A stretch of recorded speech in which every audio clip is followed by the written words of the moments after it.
Exactly, and that's you were saying at the top of the show that Mervyn King is saying this is the worst financial catastrophe in the history of the universe.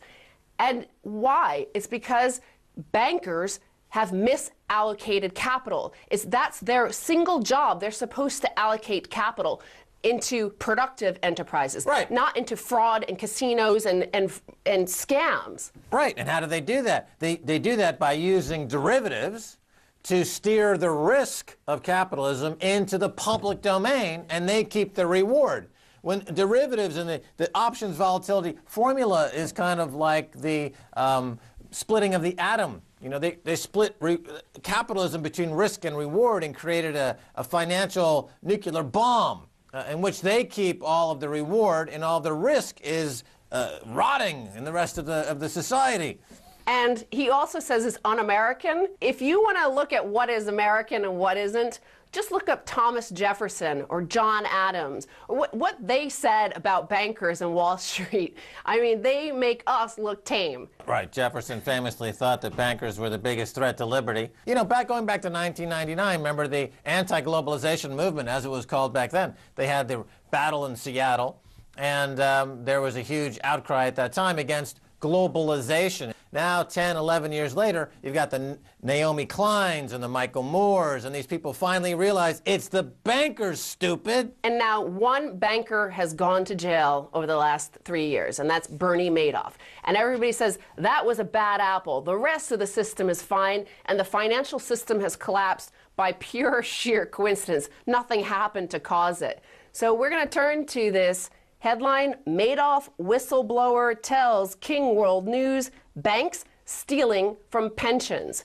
Now, this is Harry Markopolos. He's the one that 10 years before the Madoff fraud collapsed, he was the one that wrote to the SEC a 10, 15-page letter outlining exactly why Bernie Madoff was a Ponzi scheme and how it was operating. Well, Harry Markopolos is involved in this lawsuit against Bank of New York Mellon. He's the one that gave all the evidence to the Attorney General of New York. And let's turn to this clip from King World News. Every day, every time a state pension fund traded, the bank would steal approximately 0.3% from every transaction. Every time a pension fund bought a currency, the bank would mark a high price for the day. They would look back, because currency trades in a 24-hour clock.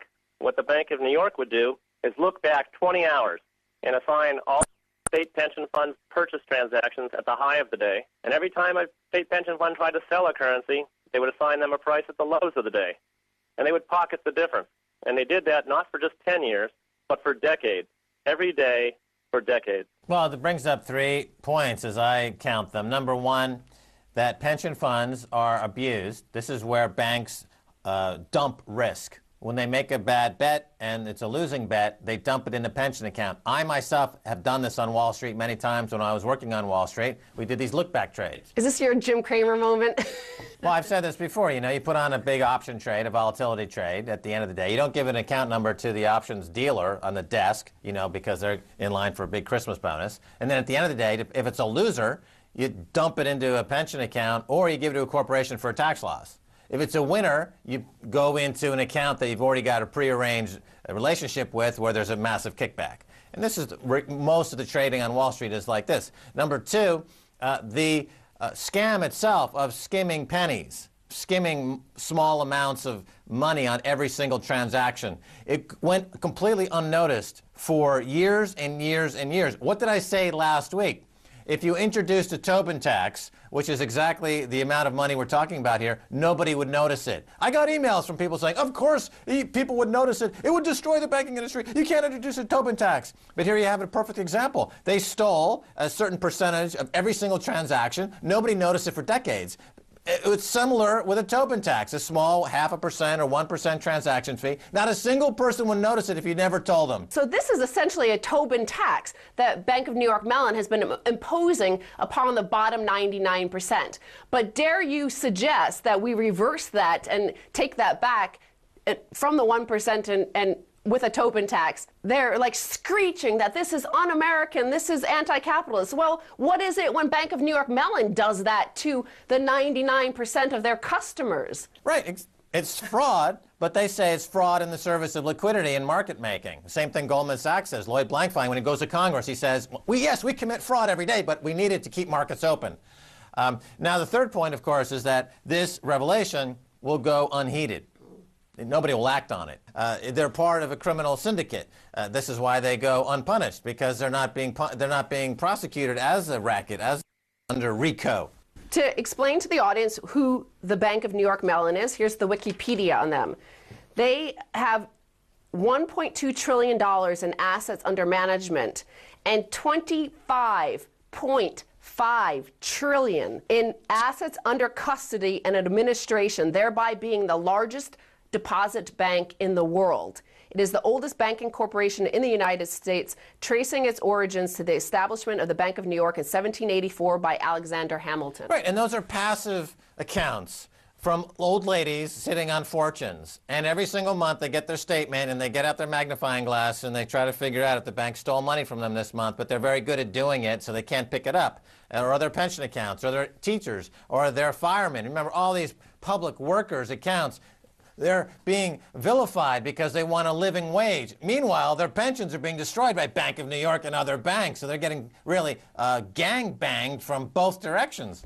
Well, Harry Markopolos points out in the interview that if you have a pension, basically you have been defrauded by Bank of New York Mellon because everything passes through there. That's the $25.5 trillion in assets. It flows through there as the deposit bank. So emphasize that point as far as the infrastructure goes in management of the pension fund industry. They are at a key choke point in that whole infrastructure, and as gatekeepers, they're bandits essentially, because as the money goes through the system, they stand there as a gatekeeper or as a bandit, and they steal on every single transaction, and now it's just becoming revealed. This attorney general will have to be bought off or bribed or caught in a sex scandal, so no prosecution, and nothing will.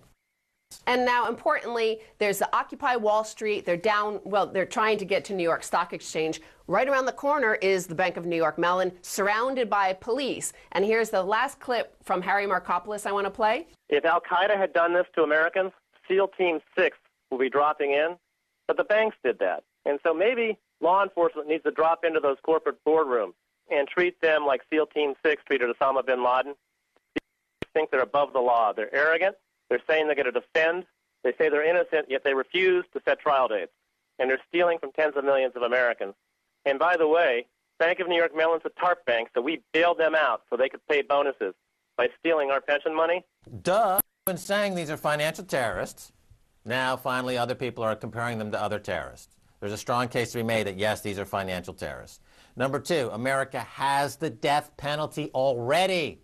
They're already killing dozens and hundreds of people in states like Texas, okay? Instead of focusing on killing poor black people, why not go after the rich white guys on Wall Street? You've already got the death penalty in place. Pull the frickin' trigger, you wusses.